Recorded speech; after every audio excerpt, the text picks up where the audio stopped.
about that. And again, sorry, when do you think it stopped being a workhouse and became a hospital? Can you try and be a little bit more specific on that? I think that they're saying like it was 100 years of it, so it's probably what, 1940s. Okay. It's 1940. It became a hospital. Yeah, I can feel that this is clearly there's been bodies on this. Yeah.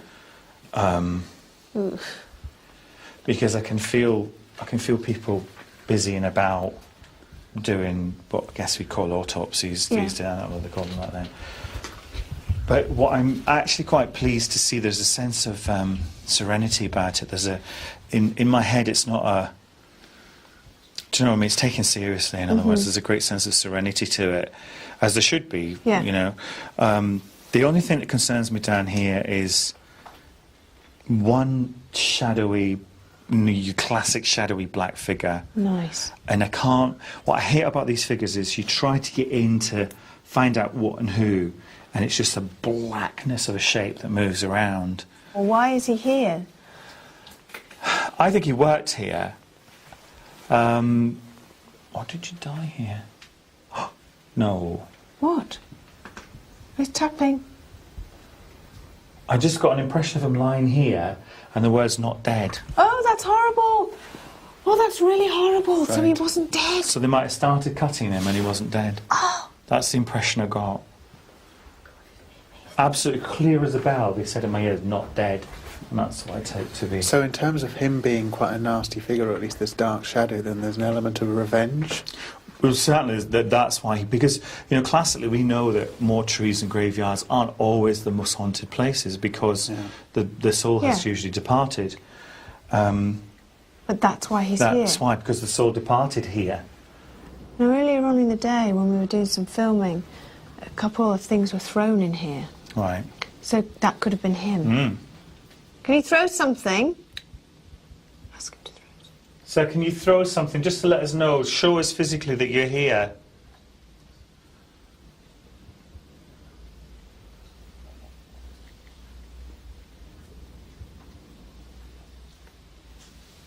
Any name with him? He's very difficult to communicate with because of this dark shape. Yeah. Should we... There's the tapping again. Should we come back in here on vigils? And... Yeah, I think so. Yeah. But not us, obviously. Send somebody else. But no, it's good because we've got a character here, this gentleman. You know, so at least we can call out for somebody down here. And he is, I think he's very active. Okay. Come on.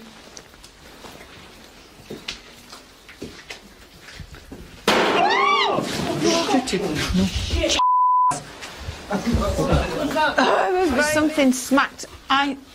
What's metal that could... Was it on there? The metal, there's a shelving. That was in there, wasn't it, the bang? Well, No, I thought it was from definitely from in this room. It wasn't in here, is it? It wasn't out near me. It was in here. It was in here. David's feeling of a dark and active entity and the sudden and seemingly confirming noisy projectile left us in fear for what other chilling terrors would await our coming investigation. You all right? All right. What's the matter?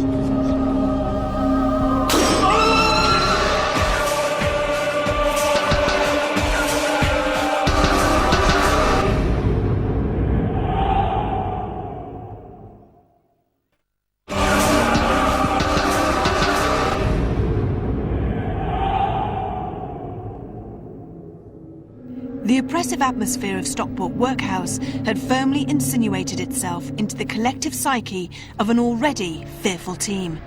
What coming horrors would heighten that terror as the night wore on? There's something in the throat. What was that?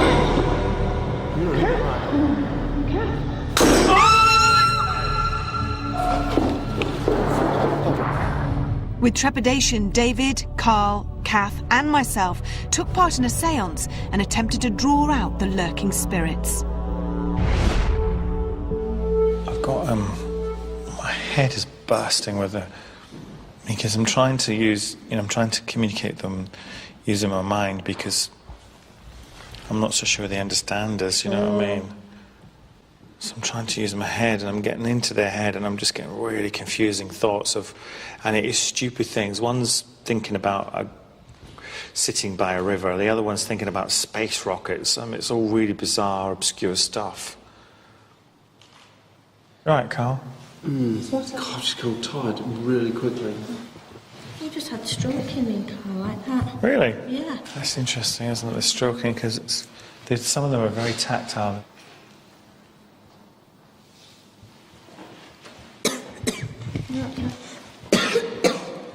Right.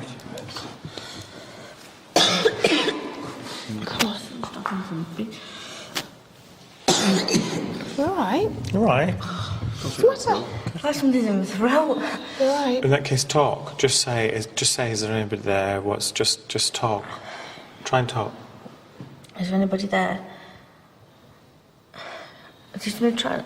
God, it's weird. Just keep talking. What was that? I heard What was that? You're right. Kath? Right. Kath? I've just been trying. God, it's weird. Just keep talking. What was that? I heard What was that? You're right. Kath? Right.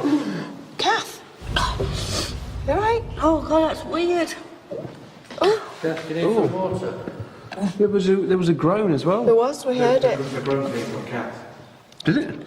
Kath, you all right? You were sick? To get out. You might need get out. Do you want to go, Kath? Yeah. Okay. Oh God, how weird. You should leave the set if that's causing you to do that. That's not good. Are you all right? Yeah. Stu, lock that camera off and come. Oh, it's all right. I'm all right. Sure.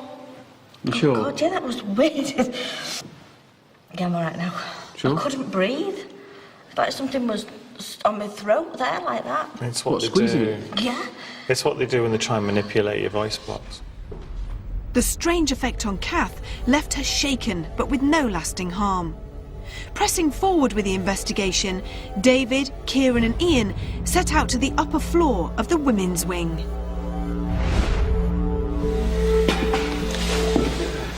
Sparkle on the staircase. What sort of sparkle? There's a tingle. When you're just walking about doing normal stuff, I feel that. Like, I don't know.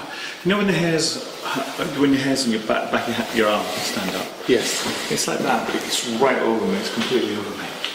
And it means that something's around or somebody's around, right? It's a sign for presence, really. That was water, wasn't it? What was? That noise. What noise? You don't hear that noise. What sounded like a drip? Well, it sounded like water. It's probably the fact that there's no water on it.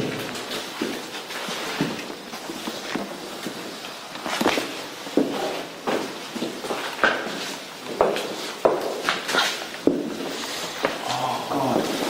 Something went for my jawline. Went for your jaw. Yeah, a real pain down the side of my head on the jaw.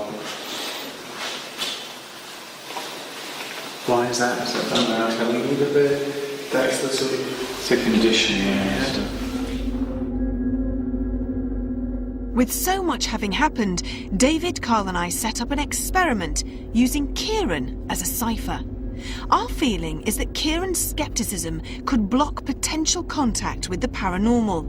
In order to channel his energy more positively, I asked him to imagine his worst nightmares and to let those thoughts overwhelm him in an attempt to provoke more paranormal activity during the coming vigil.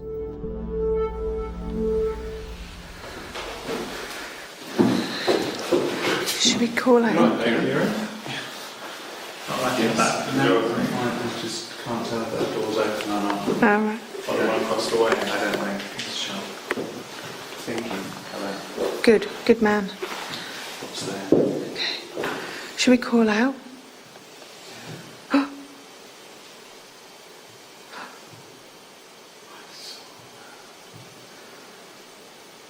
Ask them to do something else. Ask them to throw something or bang a door. If there's any astros present, could you make a sound? Can you bang a door and make a big sound? Thank you for the tapping.